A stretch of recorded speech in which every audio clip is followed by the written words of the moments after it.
Welcome back to a late night edition of D Free Uploads, and today we're going to talk about the global versus Japan. RIP headphone users. Sorry about that.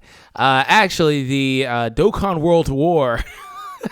So it's not something to be taken super seriously, but in the comments, I do want to know which side you guys are actually playing more for. Honestly, me personally, I'm on global side. Mainly because, the sad thing is that I talked about it in the video I put up earlier with Alex. There is no other iteration of this game. The Chinese Dokkan is not a Dokkan battle game. The game that's been called Chinese, that's not even its name, for one. It's called like Dragon Ball Fighters, not the Z at the end, or Super Dragon Warriors, something crazy like that. It's not Dokkan battle. So to my point, the global version of the game literally is the worldwide version, while Japan has their own individual version. So it's kind of funny because it's like, if JP wins this, I don't know how they can win this. It's like Japan literally against the world. It's Dokkan World War. So basically, we're competing. Winner gets a Yamcha, or winner gets a Vegeta, loser gets a Yamcha. It doesn't particularly matter to me. I don't think it matters in the long run. I got a text there. Forgive me. Let me turn that off. I don't think it matters in the long run, though, because you get basically the same unit. So here's the Vegeta, 2 key, 2000 attack, HP and defense, all types. He's not meant to be used as the leader. He would have been a great leader under Gogeta's meta, but like nowadays, no, sorry. He would have been like, the funny thing? He would have been the best freaking leader in the 3 key, 3000 attack meta. It would have been ridiculous. It would have been like such a culture shock in those days. But nowadays, no, it's not even worth your time. Unless you need a rainbow leader of his ilk, I guess. Supreme damage. Yamcha does the same leader skill, has supreme damage as well. They have innately, they get 3 key, and then a great chance, I think that's 70% chance, to get 77% more attack. The only thing that's different about them is their varying link set. Saiyan Warrior Race, Royal Lineage, which is the Vegeta family.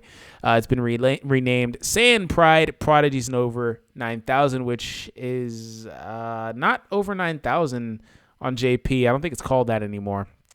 I forget. Either way, it's not meant to be that. That's a translation error. Either way, I think they even have the same stats. I closed it, but either way, Yamcha is the same card. I said either way like 3 times. It is what it is. Key multiplier 130 for both those guys, by the way. So it doesn't really matter. The different link set here. But the real prize, who's not really, in my opinion, that much of a prize, but she's definitely... Is she waifu material, actually? I'm going to leave that up to you guys. Is this waifu? Because she's like 16. I think she was 16 at this portion of the series. So would you consider that waifu? In Japan, she's legal age. She's legal tender. You know what I'm saying? I'm not interested in that. I've got a fiance, so that's not me. But it's anime, so it doesn't really matter. Either way, again with the either way. Hashtag either way, Krillin it. This is the Bulma. So this is live on both versions of the game. She's the tech iteration of Goku Jr. It's funny because this is like super out of order on global to make it match with JP, because Goku Jr. should have dropped a long time ago. But it's cool. Goku Jr. is in the files. He'll come soon.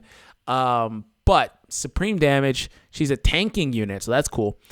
And she's kind of like the physical waifu banner Bulma. She heals per rainbow orb 7,000. I already talked about how that's a crappy mechanic, healing. My voice is kind of gone right now, so forgive me. That's a kind of a crappy mechanic, to have per rainbow orb is kind of crappy because you are capped out at 4 rainbow orbs maximum, pretty much. You can get 5, but 4 most of the time will be your maximum. Battlefield Diva, Rival Duo, Brainiacs, Incredible Adventure, Guidance of the Dragon Balls, and Scientist.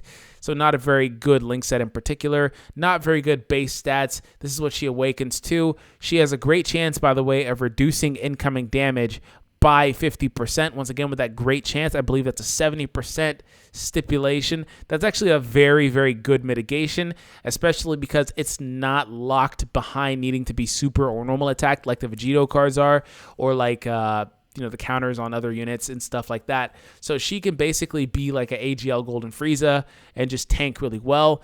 And she's going to be really good. Don't let that 50% fool you, because even though these are her natural base stats, she has a potential system, from my understanding. I could be mistaken. She has a potential system that allows her to get to 100% with her own orbs like Goku Jr. does. So her defense could feasibly get 5, 6, 7,000. I don't know what it is. You guys can let me know. I don't know her 100% stats.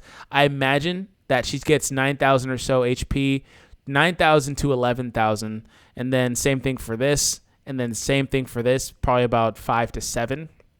Probably closer to the 7K defense. So to my point, the higher her defense is, when she's under the 120 lead, her defense will be really high, and it'll help compensate for this not being super, super high, like a 70% mitigation, 80, 90% mitigation. And she's going to start tanking hits if this goes off for about, I don't know, like quadruple digit damage on a super attack, 5-digit damage, which is really good, right? On a super attack specifically, and probably double digits on normal attacks. And of course, she can help you make up some of that by healing. So she's definitely better than the physical banner Bulma. I mean, the physical waifu banner Bulma, definitely a lot better than that unit. Like, it's not even a contest. So maybe this will actually be a viable mechanic on her. The problem with her is her link sets. Of course, she's not going to function very well on a lot of teams, but Shattering the Limit could be a sneaky good link for her because it does allow her access to linking with other, not super top tier, but other really good units. So that's it. You basically want to farm her event to basically participate in the global versus Japan thing. It's basically how many times you can farm that event. I didn't see any other stipulation as far as other stages being farmed. You can correct me if I'm mistaken, but either way, it doubled as a breakdown for the Bulma. So basically 2 videos in one. I was actually going to separate them, but thank you guys for tuning in. Once again, let me know which side you're on. I'm going to get out of here. My throat's dying. So anyways, have an awesome day. Thank you for tuning in, and I'll catch you guys later. Peace out, guys.